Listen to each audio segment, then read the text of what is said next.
All right. This live stream is firing up on LinkedIn, YouTube, and X, formerly known as Twitter. Everyone, welcome to the first Ask Me Anything live stream for Codings Talk. I'm very thrilled to be with you here on the eve of American Thanksgiving. And during this time of the year, as we wind down the current year and finalize our goals and plans for the next year, I'm doing the same thing for Codings Talk and my other content. The digital revolution, smash the like, and the return of the rundown.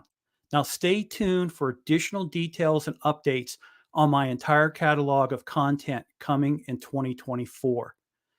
Whether you're turning in to this or tuning into this from your cozy living room or your favorite coffee shop, or even if you're in your office, hey, listen, we're all working hard to close 2023 as a very successful year.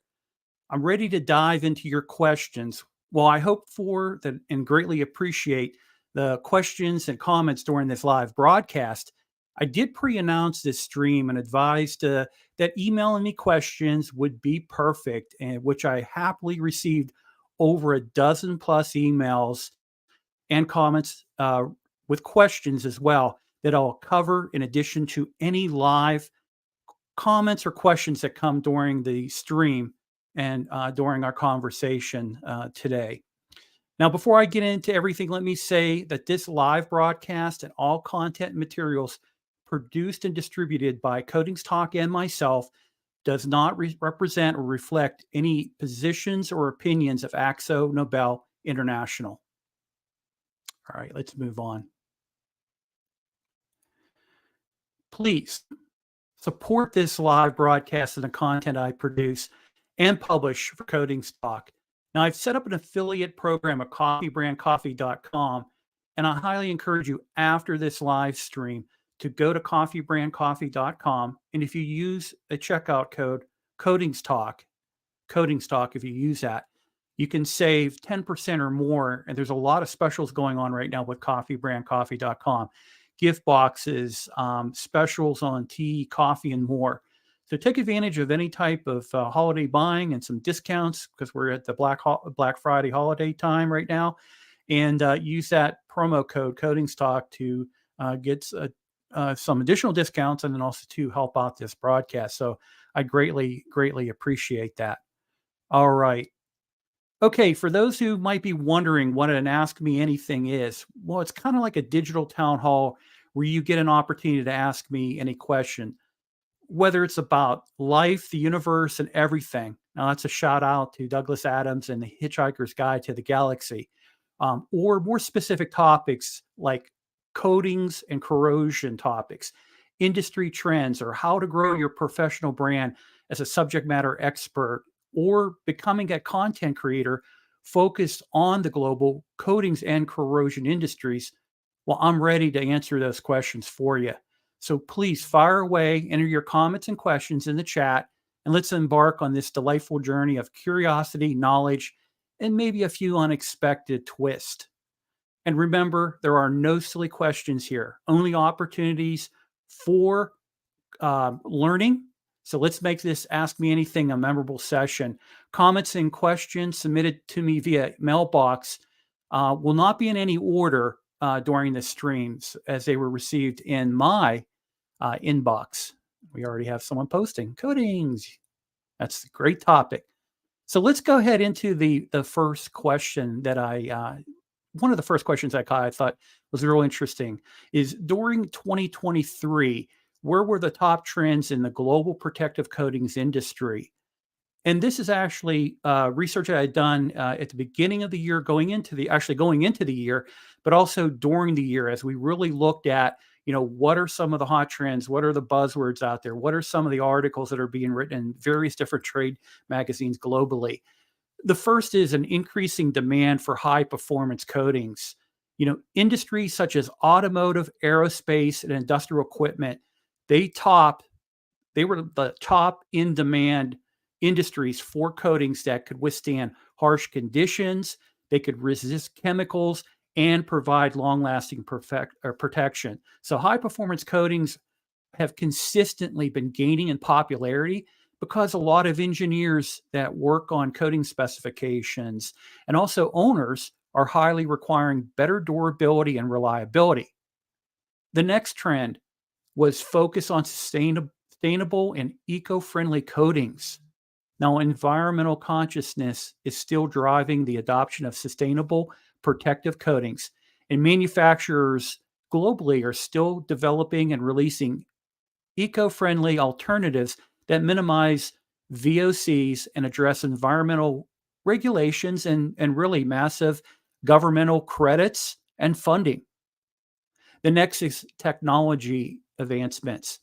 Innovations in coating formulations, prep and application techniques with the use of robotics, and also extreme curing processes like low temperature that don't impact a protective coating's performance. Nanotechnology, smart coatings, and self-healing coatings are areas of active research and development. Customized, tailored solutions. Now, asset and infrastructure owners are seeking coatings that meet very specific requirements. So, a customized formulation in some cases and a customized approach when it comes to providing solutions is really where it's at in 2023. And it's because we're working with different types of substrates, different corrosion resistance that are needed. You have fire protection, and really an emphasis also too when it comes to a lot of the architectural side is the aesthetics, is having these structures look very nice for a long stand of time. Digitalization and Industry 4.0 integrations. Now, coating manufacturers post-pandemic are still slowly adopting digital tools for quality control, real-time manufacturing monitoring, and predictive forecasting and planning. Now, there are also uses of broadband, or let's say the Internet of Things, enabled sensors and data analyzers that can optimize coating manufacturing in the process and also to improve the product consistency. So, a reliance of going from physical to a lot of the digital tools to kind of help the manufacturing process. Emerging markets is another trend, and infrastructure development. Now, growing construction and infrastructure projects in developing global economies have been driving demand for protective coatings. And the emerging markets like EV vehicle, EV battery, alternative fuels, and environmental technologies like carbon capture and hydrogen production, well, they really require engineered solutions to address corrosion protection. And the last trend that's very hot for 2023 has been a focus on health and safety regulations. Now, those require compliance with safety standards and regulations.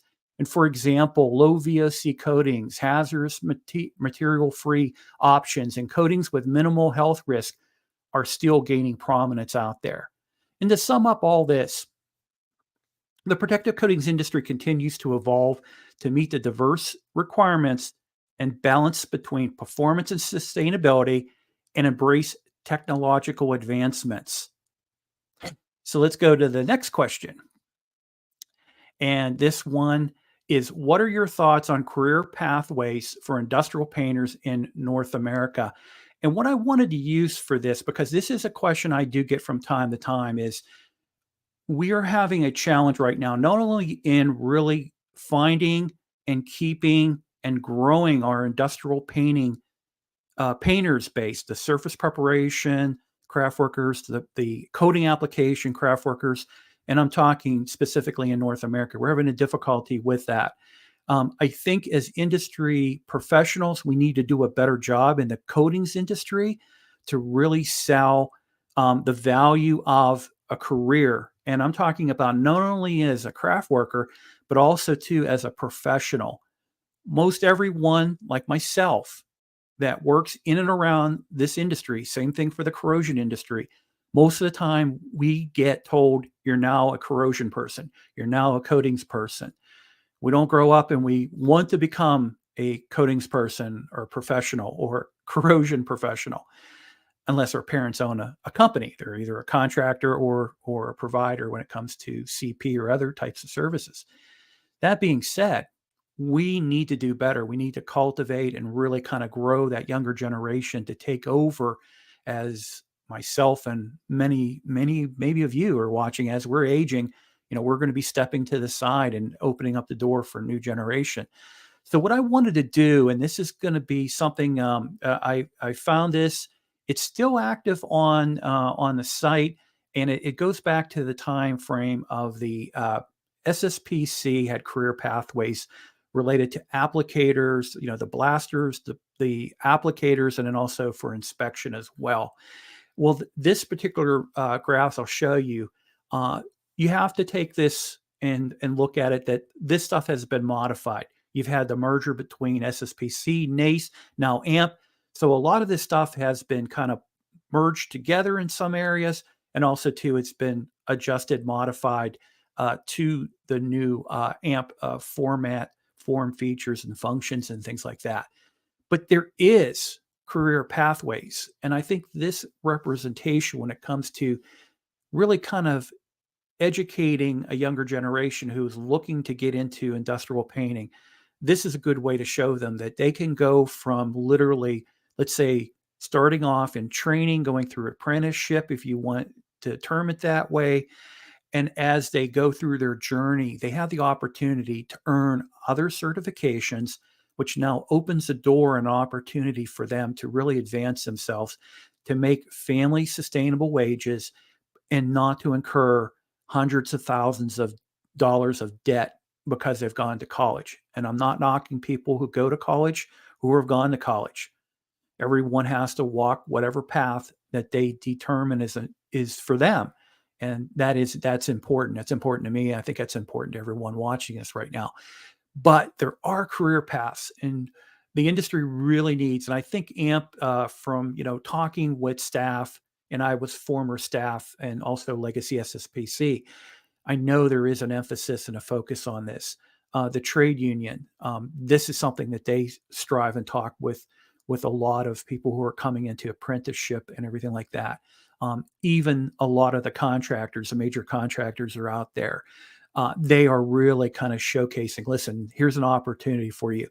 And what I like about having that career pathway discussion with it, you can have someone say, listen, you can start off and learn the basics, get your certifications. And as you start to age in the industry, maybe it's an opportunity for you to start your own business, or maybe you'll go into inspection, or maybe you'll work for a coating manufacturer, or maybe you'll go work for another type of industry, or do other things, to really lay that out for them so that they understand that you're not looking to get them to be a blaster and an applicator their whole life. It's a hard job, and not everybody's cut out for it. So you have to really show a progression and say, maybe by the time you're in your late 30s and early 40s, now you're looking to become an inspector, or maybe you're looking to kind of move yourself into a new business or start a business. So I do like kind of talking about this career pathways and showing this stuff to individuals as well. So that was a really good question right there. So the next question that I did want to feature is, will Coatings Talk during 2024 cover more corrosion related topics? And I get this all the time. I will admit I did not do a good job in 2023 when it came to Coatings Talk to do a good balance between corrosion and coatings. And let me tell you something. In Google Analytics, and if you have a YouTube channel and you really look into what hashtags and what topics do very well, this is amazing to think about it. But corrosion related topics on YouTube outperform 3-to-1 protective coatings topics. So myself as a content creator and trying to get to that 2,000 plus subscribers, and continue to grow, because my goal in the next 2 years is to get to over 5,000 subscribers on just the channel for Coatings Talk. The only way I'm going to do that is if I'm delivering content that's both informative, but also too, people are seeking it. It's showing up in their searches. It's being recommended to them. So that's a lot of things I will be doing in 2024. I will look to do a good balance between it. So, hold tight. You'll see a better improvement. I'm going to shake some things up a little different. Also, try to do more interviews with people than me just doing presentations, basically, and recording that and putting out as episodes. Still do that, but I need to get back to that. And the other thing I think I need to get back is into short form content, like I used to do the 2-minute lessons. Those do very well. Some of the ones that have, um, 25,000 views are the 2-minute shorts on um, intumescence, also too on other type of topics that seem to be very specialized. So I'm going to look to get back into that as well. So let's move on. All right. This one I really like too. So I'm thinking about getting the AMP Protective Coatings Specialist Certification. And the question was posed to me as a legacy PCS, myself as a holder, what is the value of obtaining the PCS? And this is what I tell everyone. For me professionally in the protective coatings industry, I don't have the opportunity to become a level 2 or a level 3 senior coatings inspector. The same thing if I follow the path on the concrete coatings inspector, the most I can ever do is level 1, go for just basic inspector. And that's fine. There's nothing wrong with having that. And I do have the legacy protective coatings inspector level 1 with SSPC, or I had it. And then also to the same thing with the concrete coatings inspector. The only certification that I had, professional certification that I had an opportunity to qualify for and challenge a certification exam, was the protective coating specialist. And the reason why is because of my time in the industry. I did have start off in powder coating, started working through SSPC, gaining my knowledge, taking courses, passing all the requirements that I needed to have to challenge the exam. But I was working in and around coding specifications and also to project project requirements, the type of documents, and everything was really related to project estimating and project planning and specifications. So in order for me to obtain a certification, the best thing for me to do, but also to better myself, is to get to a point where I could challenge that certification. And I really am very glad that I did that. And the reason why I say that is because it really opened my eyes to fully understand every element of not just the specification, but the entire the entity of the projects when we're looking at these large capital projects, when it comes to financial determination, really kind of looking at putting things together, what goes involved in estimating, and also too, what are some of the things that need to be within the specification. And then the important thing is having a better understanding of industry consensus standards, because you're not only talking about really understanding SSPC, NACE, and AMP standards, but also too, there are other things. You might be working with ICRI guidelines.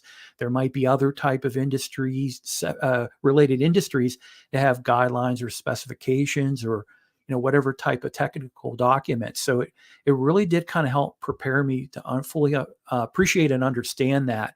And so I was very, very glad to be able to obtain that certification. And with the certification, what you really have to do is there are some requirements that you have to be able to hit, both time in the industry and experience. And then there are certain courses that you will have to take. I know one of the ones that's very important for all the AMP certifications is to take an ethics course. And that is very important to be able to have a full understanding. And I'm going to talk a little later here in this stream about when you're looking at potential liability risk. As a content creator, I have to be very mindful and very cautious, because I get questions all the time from people that are asking me to formulate an opinion based on some project information, and I'm not going to do that. There's not enough out there for me to want to even do anything like that because of the potential risk and liability. So, as a subject matter expert or a content creator working in the corrosion and coatings industry, you have to be very mindful of what you say, and also too, when you're answering questions, what you're saying, or again, if you're going to an opinion, you have to be very, very mindful of what that potential opinion might be. So, the next question was, what advice and recommendations do you have for someone looking to become a technical content creator? I get this question a lot. And Carlos, I'll say this is a very good question. And also, too, related to Carlos's question, it's not only English language, but also do consider the viewers and also potential followers and subscribers in Spanish language and also French as well, especially in North America, where you really want to, if you have multiple language capability, consider doing that. Even if you have subtitles that you could put into some of your video content so that you can have language translation, that's really important as well. I guess I could throw in Portuguese. I'm thinking of Bruno Batista. So maybe even Brazilian Portuguese as well. But the first thing I'd want to talk about is really, master your technical domain. For myself, I don't know everything about everything, but you really do want to have a good understanding of the subject matter. And I think when it comes to, basic protective coatings and corrosion concepts and also to conditions and situations and things like that, I think I have a pretty good understanding of, what typically is important technical content to cover. So, whether it's coatings and or corrosion or another field that you want to focus on, you really need to immerse yourself in it. You want to learn what's important, especially to your global industry. And you want to stay updated with trends and really explore advanced topics. Stretch yourself out there. Look for other experts and professionals. And you want to make sure, too, that you do qualify them as well. And I'll mention that as well as this goes on here. But you really want to take your content to the next level. That's really important. The next piece of advice I'd have for a content creator is to choose your niche. And the global coatings and corrosion industries are very vast. You want to really kind of narrow down on a niche that resonates with you personally and professionally. And you want to focus on the niche that allows you to build expertise and to attract target audiences. Don't think about the number of followers you have. Don't think about the number of subscribers you have, because if you're focused on a particular niche and you're really centered and you become known as that subject matter expert in that particular one or two or three different types of areas or expertise, that's going to be perfect for you, because that's really what I think people are looking for. They're not looking for somebody that's a Mr. Know-it-all, knows everything about everything. It's too impossible. Is that right? I would say it. It's impossible to know everything. So that's where you really kind of want to look at grounding yourself and saying, I can't be everything to everybody, but this is what really helps me when I get up every day. This is what is my passion. This is stuff I really enjoy. Now, the next important one is, do you want to create high quality content? Now, you could start off doing newsletters or blogs. You could do YouTube videos. You could start doing audio podcast or video vodcast. And you really want to prioritize quality. You want to do a lot of research. You also want to do a lot of fact checking, and you want to provide value to your audience. So, well-researched content stands out. And as I just mentioned earlier, you always need to qualify your technical guest. What I do is I actually do a outline, a content outline, and that does a couple things. First, it helps to focus and center what the topic is that's going to be covered. The second thing it does is, if you have a guest or guest, it helps them be included, because what you're doing is you're tailoring that content outline to not only the topic, but also to maybe the expertise or the particular skill set of your guest or guests that you have. And then they can provide feedback and also to provide other insights that maybe can be added to that technical content outline. It's not a script, but it really does help guide things. And then later, what I like about it is I can go back at the end of the year or later on and review and say, okay, well, I kind of talked about surface prep, but really on this level, I didn't cover this aspect of it.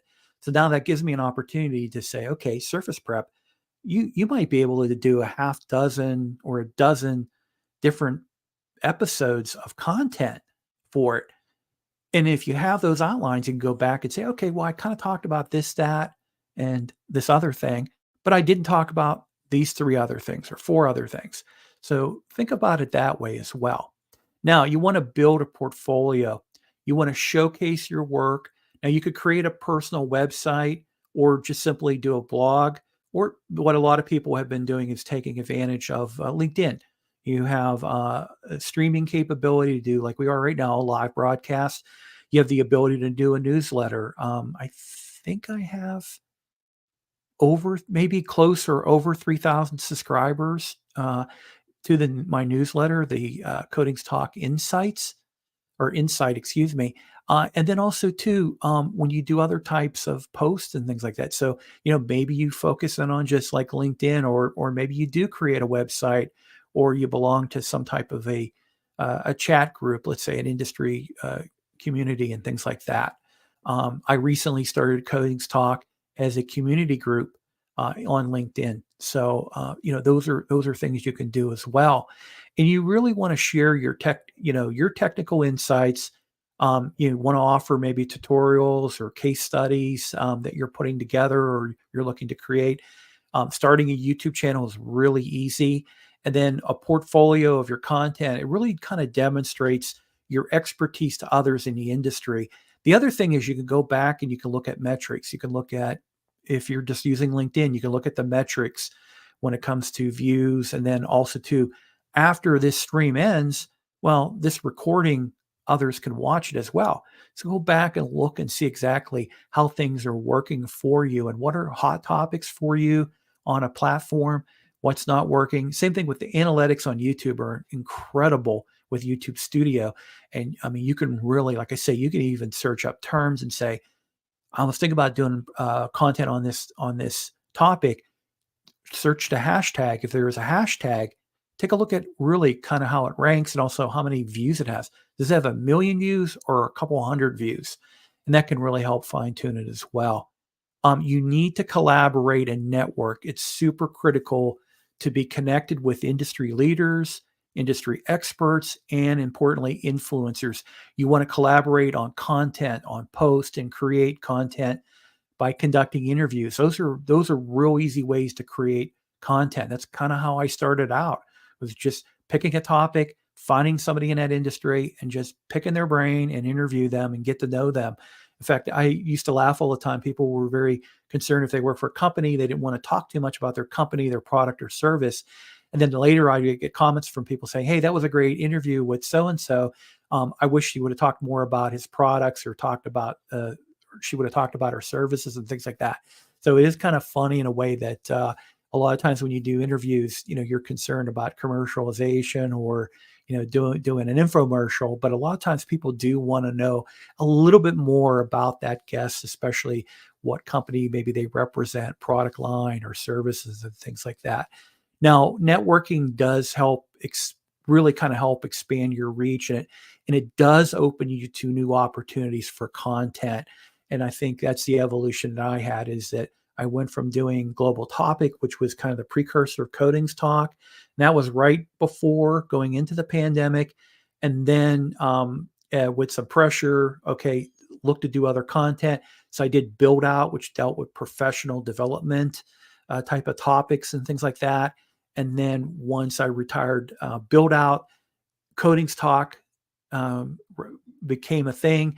And then I started looking at, okay, the rundown. I want to talk about, really important news, not political conversations, things like that, but, other type of business news and things like that. So the rundown really came out. And then the other side of me was, okay, I like to have some fun. So let's do Smash the Like, and let's talk about some crazy topics like, you know, 100-year-old grandmothers, great grandmothers that are jumping out of airplanes and things like that. That I really enjoy doing that, and I'm looking forward to bringing Smash Alike back again. And the rundown will be coming back as well as we go further along into the winter here. Gives me a little bit of extra time while I'm in the home and everything like that. The next tip I have is to stay curious and keep learning.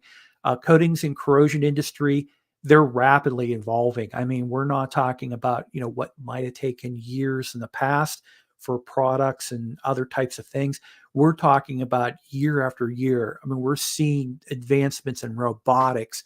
We're seeing, pretty wild let's say multi-tool type of capability when it comes to inspection equipment, where maybe you use one piece of equipment to perform multiple different types of tests. Before, you used to have something that was a physical thing. Now it can be electronic, and in some cases it can do multiple things when it comes to data collection, when it comes to you know uh, recording audit information, or if you're doing coatings inspection where you have it on an iPad to be able to kind of do real-time type of processing when it comes to inspections and things. So the technology is just changing so rapidly. So you really have to be very, very real close to changing trends, and also anything that happens out in the industry, be it coatings and or corrosion. And the other thing too that I recommend is, I mentioned earlier that the Coatings Talk community, which is a LinkedIn group, those are important to have because it's opportunities for you to share information uh, more rapidly, and I think more to a focus group. The other thing is for that focus group to communicate with other members in that community, but also for those members of Coatings Talk community, for example, to communicate and to, brainstorm and share information with me, because I really appreciate the feedback loop. I think it's so critical to have that. And really, if you're, continuous learning is also important because it helps you keep your content fresh and relevant, which really provides you the best opportunity to grow subscribers and your followers as well. The next thing is you have to promote your content. Just don't assume that your content will automatically find an audience. So if you have to be brave and be able to put yourself out there, you want to share your work on multiple social media platforms, that makes sense. You want to participate in relevant industry forums, and you also want to engage your audience. Consistent promotion is essential. You want to be consistent with it. And the last piece of advice I have for everyone is to be authentic and be passionate. Let your enthusiasm for the coatings and corrosion industries really shine through. Being authentic attracts like-minded followers, subscribers, and viewers. They stay very loyal to you throughout your content production cycles and things like that. You also want to share your professional experiences, knowledge, and also share your passion. For me, one of the passions I have is to get more people in the corrosion and coatings industries to become content creators, because we've got a very important message to really share out there. A lot of people still don't understand exactly the importance of coatings, or, why do we need to be warriors against corrosion? A lot of people still don't understand what we do. So let's move on. I like this one because I've had kind of a really being on the leadership of the AMP Still City chapter, but also getting involved with MPI on standards, and then also being part of AMP communities, and then also to really kind of be involved with the AMP conference and other elements of AMP.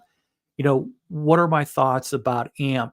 And I do have the legacy of the SSPC. I was also an active member with NACE and participate with the NACE sections and section in Pittsburgh, and also to the areas when they would have their conferences and things like that. And then transitioning the merger, helping to create the foundation of AMP. I was there involved with several of the uh, groups that were involved in doing really kind of the building of AMP when it launched. So I have a different perspective. And the thing that I've come to appreciate about AMP is that it is a very strong organization that has potential, and the potential is absolutely there. It is I still view AMP, and I think everyone probably views AMP. It's the members. The members are what really makes AMP special and gives it an opportunity to really grow and thrive globally related to corrosion, coatings, material protection, and really wherever else AMP is going to go into the future. It takes us as members to be able to participate with the organization, to take ownership, our part of the ownership of that organization, to help grow it, expand it, make it successful. And my friend, one of my best industry friends, Sam Navarro, he recently had an opportunity to meet with the CEO, and coming out of it, his conversations with me related to conversations with Alan were just absolutely amazing. And I even have great admiration of the board, talking with different board members, listening to them, and also them having active listening to what members, the challenges, the issues, the concerns that members have, because it's the only way the organization is going to grow. And what I wanted to share with you was just recently, I really appreciated this, and a shout out to AMP, a redesign of the AMP website. And it just is so much easier to navigate and to work through. And I was had the opportunity when this was first launched to really go through it, and I can say it's a huge improvement over what was existing. So again, the evolution of AMP is absolutely outstanding in my opinion. I think the future looks really good and everything like that. And I'm real happy to be involved with AMP, both on the chapter side, but also standards, participating with the conference. Any type I've done opportunity to do maybe some content with them and everything like that. And like I say, it's everything for AMP's future is on the members. It really is. You can't lay it on the board strictly and on the staff strictly. It takes everyone us in this community to help expand and grow and really kind of make AMP thrive moving forward. All right, enough of that. So let's go to the next question. I like this one.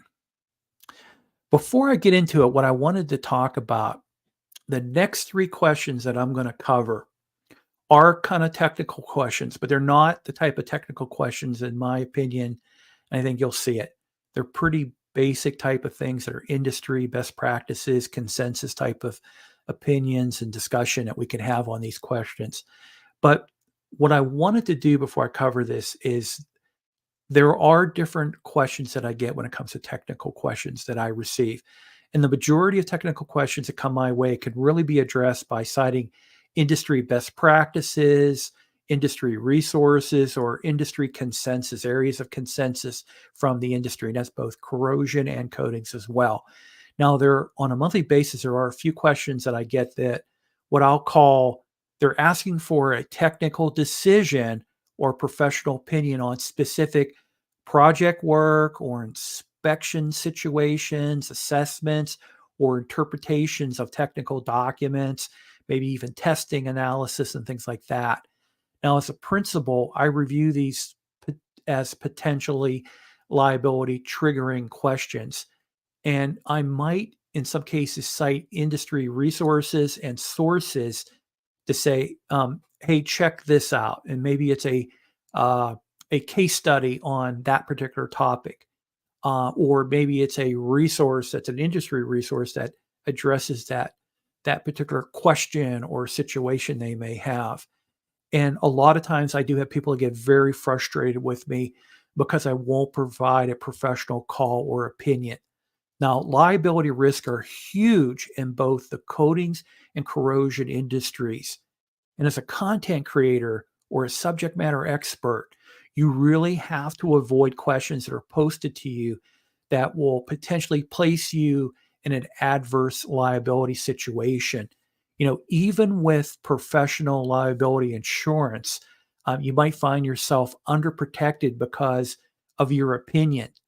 So I say to everyone, or presenting technical questions to me, to really fully understand that I will never provide a professional call and or specific position.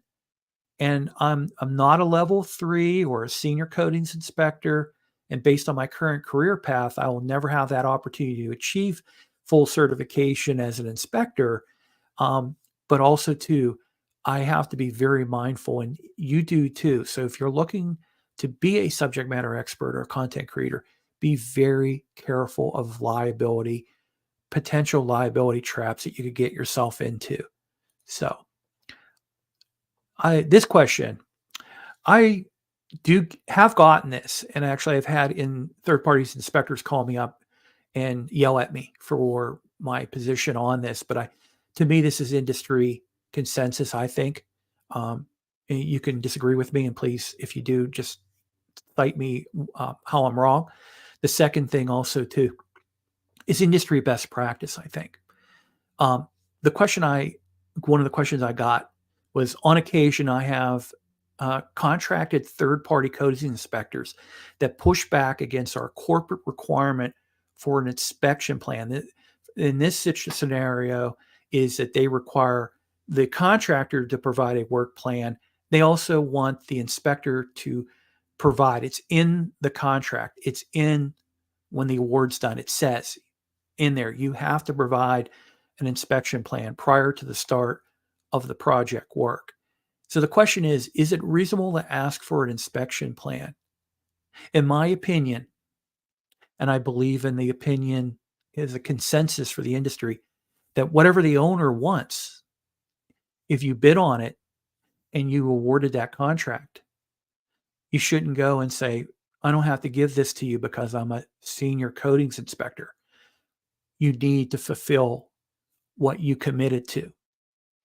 So that being said, it's up to the owner, really. If they want to say, okay, we don't need to have that, or maybe over time they say, hey, we work with this third party all the time, we're okay, we really don't have to have that. That's their decision, right? But if an owner asks for it, why would you resist to provide it to them?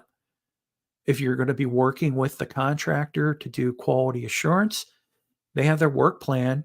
Your inspection plan is in a way going to dovetail and work in conjunction with that contractor work plan, is it not? So that's the way I think I look at it too. The owner drives everything. It's up to them. Let them, if they say they want it, they want it. If they want to waive it, they can waive it.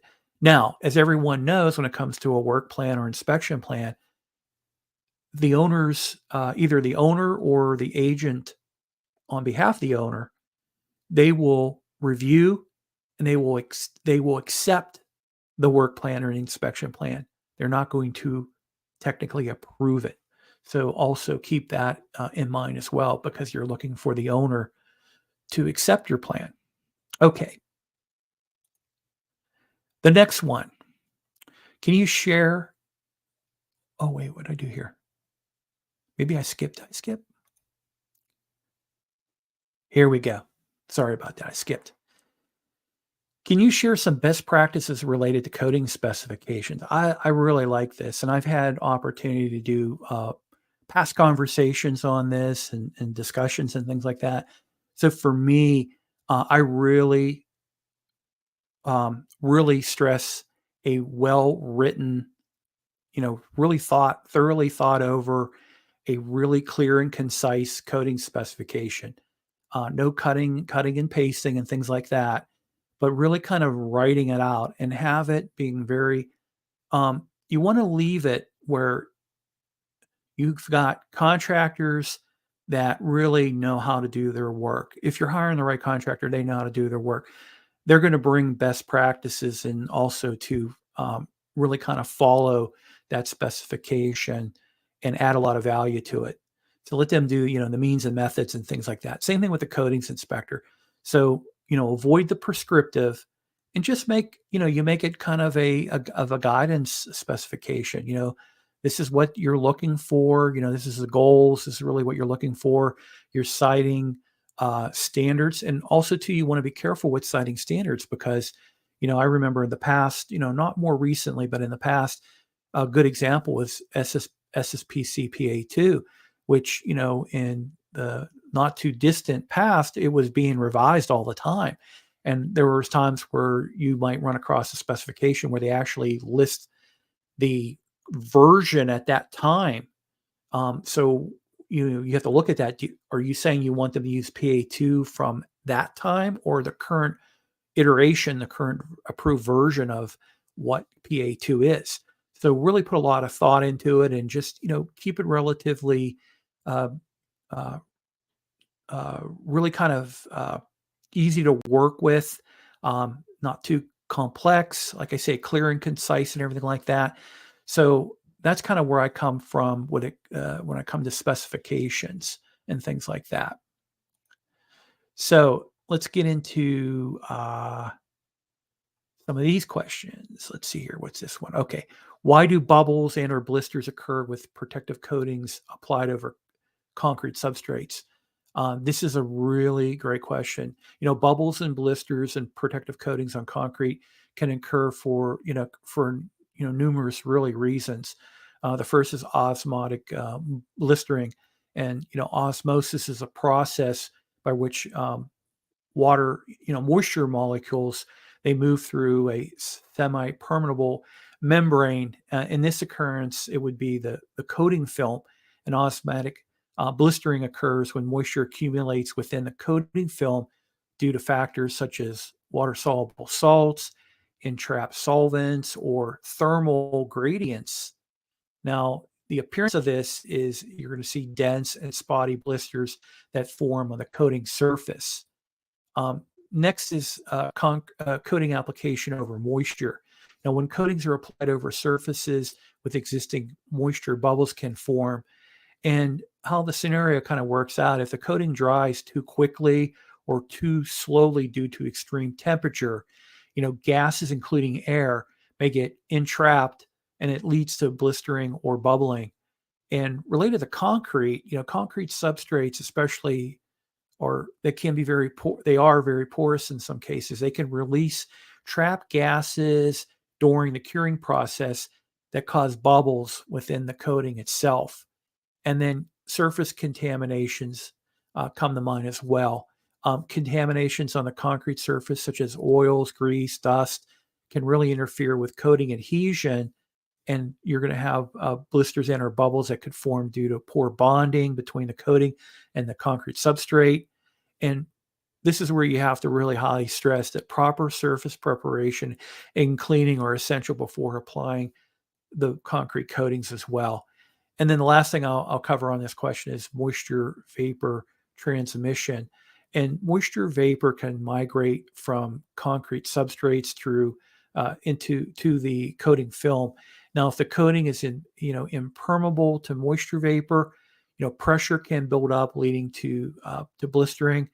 And this is where you want to look at some vapor permeable coatings for concrete substrates. Now, remember, as I just mentioned a short while ago, that surface preparation is extremely important on concrete, as well as the proper selection of coatings, and also to the control application. Looking at those thermal variances, when you're looking at thermal variances, they do play a significant role really in preventing bubbles and blisters. And by understanding specific causes in each scenario, it can really help you address issues more effectively and efficiently as well. So what I wanted to do is to talk about a charity opportunity. And this is a sweepstakes. And I really appreciate not only the Steel City chapter, but also to AMP. Last conference, Terry Bradshaw was from this legacy Pittsburgh Steelers quarterback. He was the featured speaker at the last AMP conference in this past spring, and he autographed some footballs. So there's a sweepstakes, and the donations are $25 for an entry, and you can get 3 entries for $50, which is a really good deal. I just did mine for $50. But what you can really do is support scholarships, and what the Steel City chapter is looking to do, and I think a lot of chapters at AMP too. we really want to give back to not only to the craft workers, but also to we really need the professional side covered as well. We need to have young professionals coming out of college that are really geared to coatings and corrosion work and things like that. So what I'd highly recommend, if you go and you can see, actually it's on the AMP website. If you go to the amp.org, or you could just go on LinkedIn. I did a blog, or did a, sorry, a post, excuse me, with a link. But if you go to the amp.org website, you go to membership, drop down to chapters, and then go into the Eastern area, go down to Steel City. It will pop up when you hit Steel City. There is a donate button. You can do it by PayPal, credit card. And again, like I say, each entry is $25. You get 3 for $50 for sweepstakes. On December 7th, we will have the Steel City chapter will be having its Christmas and holiday party. And it's going to be hosted by KTA. And the sponsor for the food and beverages is Tank Services. So I thank KTA for being the host, and also Tank Services for stepping up and providing really awesome food we're going to have. And also we're going to have this sweepstakes drawing. Now, the plan is to do a live stream. It would be on the AMP YouTube channel, and we will do that. And special guests coming to the event is Santa Claus himself. So this is going to be a really great opportunity to close out the year for the Steel City chapter, but also too, I really greatly appreciate for everyone watching this live and also in a replay to go and please buy some sweepstakes, right? Promote it out there to people, because we're collecting money to give to scholarships. And I'd greatly appreciate any support that you might have and you can give. Now, that's what I wanted to cover. And we went almost a full hour. And I did appreciate a couple people did post. I really appreciate that as well, because we are on the eve of American Thanksgiving. So I know a lot of people are traveling and they're getting ready for a big feast and celebration of friends, family, and everyone tomorrow. But I want to thank you for participating. Those that sent in questions, those that posted, really participating on this live Ask Me Anything broadcast. I'm going to be doing these probably, every so often, maybe once a quarter. Minimum, I think I'll do it twice a year, maybe at the end of the mid-season break, and then also too at the end of the year break when I get ready for the next upcoming year. But join me next time as I continue our coatings talk and dive deeper into topics such as coatings technology, surface preparation, coating application, quality inspection, and more. And don't forget to subscribe to the Coatings Talk channel and stay updated on the latest episodes. I greatly appreciate your support and look forward to bringing you more exciting content on amazing global protective coatings and corrosion industry. Okay, thank you, and please have a great evening, afternoon, morning, no matter where in the world you're coming from. Thank you.